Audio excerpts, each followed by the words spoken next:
नमस्कार विद्यार्थियों, विज्ञान की उस अद्भुत दुनिया के बारे में आपका स्वागत है जहां जीवन के रहस्य छिपे हैं, जहां हर सेल एक कहानी कहती है, जहां प्रकृति का हर नियम हमें चकित कर देता है।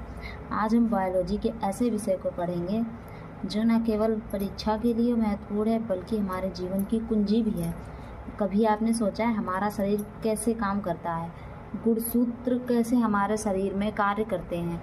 क्योंकि पहले वीडियो में 2 वीडियो हम प्रोवाइड कर चुके हैं आप लोगों को, उसमें हमने पढ़ाया है गुणसूत्र के बारे में, जिसमें हमने पढ़ाया था गुणसूत्र की संरचना, गुणसूत्र की आकारिकी और गुणसूत्र के बारे में गुणसूत्र की परिभाषा भी पढ़ा चुके हैं। आज हम पढ़ाने जा रहे हैं गुणसूत्र के प्रकार। ठीक है, तो बिना समय गवाए शुरू करते हैं।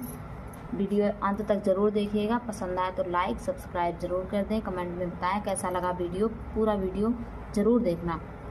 ठीक है प्यारे विद्यार्थियों, देखिए पहले हम देख लेते हैं डुपरा तथा हेंसरिस के अनुसार गुणसूत्र का प्रत्येक क्रोमेटिड एक लंबे तथा कुंडलित डीएनए का बना होता है। गुणसूत्र में पाए जाने वाले डीएनए की लंबाई गुणसूत्रों की तुलना में कई गुना अधिक होती है। ठीक है, इसमें यह दे रखा है गुणसूत्र का प्रत्येक क्रोमेटिड। अब क्रोमेटिड कैसे होते हैं हम आपको बताएं। हमारे शरीर में अनेकों छोटी छोटी कोशिकाएं होती हैं। कोशिकाएं, हमारा शरीर जो है कोशिकाओं से मिलकर बना होता है। ठीक है, छोटी छोटी कोशिकाएं होती हैं, ऐसे हम नग्न आँखों से उनको देख ही नहीं सकते हैं विदाउट माइक्रोस्कोप के। माइक्रोस्कोप में देखेंगे तो कोशिका बड़ी दिखेगी, ऐसे नहीं दिखती है। सिंगल कोशिका ऐसे नहीं दिखेगी। तो जो छोटी कोशिका होती है उसके अंदर केंद्रक होता है। केंद्रक के अंदर धागे नुमा संरचना होती है। कैसी संरचना होती है? जैसे ये केंद्रक हो गया हमारा, ठीक है, ये केंद्रक है हमारा, और इसके अंदर ये ऐसे धागे नुमा संरचना पड़ी होती है, ऐसे उलझे तरीके में ऐसे ऐसे पड़ी होती है। ठीक है, ये जो धागे नुमा संरचना होती है इन्हें क्रोमेटिड कहते हैं, और क्रोमेटिड को ही क्या कहते हैं? गुणसूत्र कहते हैं। क्या कहते हैं? गुणसूत्र जो कुंडलित होती है, यही गुणसूत्र क्रोमेटिड जो कुंडलित होता है, ये डीएनए कहलाता है। इसी डीएनए में गुणसूत्र पाए जाते हैं। ठीक है, इस तरीके से ये डीएनए है, कुंडलित संरचना है डीएनए की। देखो ये कुंडलित संरचना है डीएनए की। इसमें ही गुणसूत्र पाए जाते हैं। ये पाया जाता है हमारे केंद्रक में। किसमें पाया जाता है? केंद्रक में। ठीक है, केंद्रक में पाया जाता है। तो गुणसूत्र किसमें पाए जाते हैं?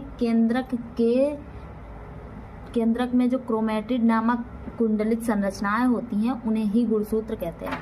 और उनमें जो डीएनए, गुणसूत्रों में जो डीएनए पाया जाता है उनकी लंबाई गुणसूत्रों की तुलना में, यानी कि गुणसूत्रों की जितनी लंबाई होगी उससे ज़्यादा डीएनए की लंबाई होगी जो गुणसूत्रों में डीएनए पाया जाएगा। सिर्फ उनकी बात कर रहे हैं। ठीक है, तो आगे देखते हैं गुणसूत्रों के कार्य। ये आनुवांशिक सूचनाओं को एक पीढ़ी से दूसरी पीढ़ी तक पहुंचाते हैं। क्या करते हैं?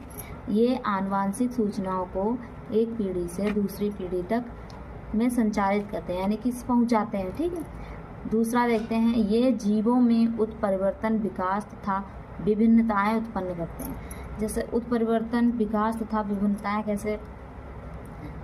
हमारे परदादा दादी या पहले के जो लोगों में रही होगी पीढ़ियों में, वही हमारे अंदर आती है। वही लक्षण आएंगे, वही विभिन्नताएं आएंगी, उतना ही विकास होगा। ये नहीं कि 2 हाथ हैं तो 3 हाथ हो जाएं, ये थोड़ी ना हो सकता है। हाथ 2 हैं तो 2 ही रहेंगे, 3 थोड़ी ना बन जाएंगे। ठीक है, ये गुणसूत्र ही निर्धारित करते हैं। हमारे शरीर की जो पहचान देते हैं गुणसूत्र ही निर्धारित करते हैं। आँख का रंग, बालों का रंग, कद काठी, नाक का आकार, चेहरे का आकार, ये सब कौन निर्धारित करता है? गुणसूत्र निर्धारित करते हैं। ठीक है, तीसरा देख लेते हैं, ये जीवों की विभिन्न जैव क्रियाओं को नियंत्रित करते हैं। क्या करते हैं? जीवों की जैव क्रियाओं को नियंत्रण करते हैं। ठीक है, और चौथे नंबर पे क्या है? लिंग गुणसूत्र जीवों में लिंग का निर्धारण करते हैं। क्या करते हैं? लिंग गुणसूत्र कितने होते हैं? 2 जोड़ी। कितने? 2 जोड़ी सिर्फ लिंग गुणसूत्र होते हैं। कौन कौन से होते हैं? एक्स और वाई। ये गुणसूत्र किस पे पाए जाते हैं? लिंग गुणसूत्र कहलाते हैं। ठीक है। गुणसूत्रों में उत्परिवर्तन होने पर जीवों में अनेक नए लक्षण व विकृतियाँ उत्पन्न हो जाती हैं। जैसे अगर गुणसूत्रों में उत्परिवर्तन, जैसे कि कभी कभी गुणसूत्र में अधिकता आ जाती है या कम आ जाते हैं, तो जो जन्मजात लक्षण होते हैं जैसे कौन कौन से होते हैं? बहुत से होते हैं। हीमोफीलिया हो गया, वर्णांधता हो गया, सिंड्रोम्स वगैरह हो गए, ये जन्मजात लक्षण होते हैं। ये सिर्फ गुणसूत्रों की परिवर्तन होने पर ही होते हैं, ऐसे नहीं होते हैं। बहुत कम लोगों में होते हैं ये क्योंकि जब माता पिता में किसी एक में रहे होंगे ये लक्षण, तो संतान में ज़रूर आ जाएंगे। ठीक है। 6ठा नंबर देखते हैं। विभिन्न प्रकार की कोशिकाओं में विभेदन के लिए ये उत्तरदायी होते हैं। ठीक है। क्या होते हैं? विभिन्न प्रकार की कोशिकाओं में विभेदन के लिए उत्तरदायी होते हैं। नंबर 7 देख लेते हैं। गुणसूत्र विशेष प्रोटीन संश्लेषण का नियंत्रण करते हैं। यानी कि गुणसूत्र बहुत सी प्रोटीन, हिस्टोन प्रोटीन पाए जाते हैं। कितने % प्रोटीन पाया जाता है गुणसूत्रों में? 60% प्रोटीन गुणसूत्रों में हिस्टोन प्रोटीन पाए जाते हैं। 60% हिस्टोन प्रोटीन किस में पाया जाता है? गुणसूत्रों में, बाकी प्रोटीन्स को मिला के, लेकिन हिस्टोन प्रोटीन ज़्यादा मात्रा में पाया जाता है। ठीक है। 7वां देख लेते हैं। द्विगुणन द्वारा गुणसूत्र जीवन की निरंतरता बनाए रखता है।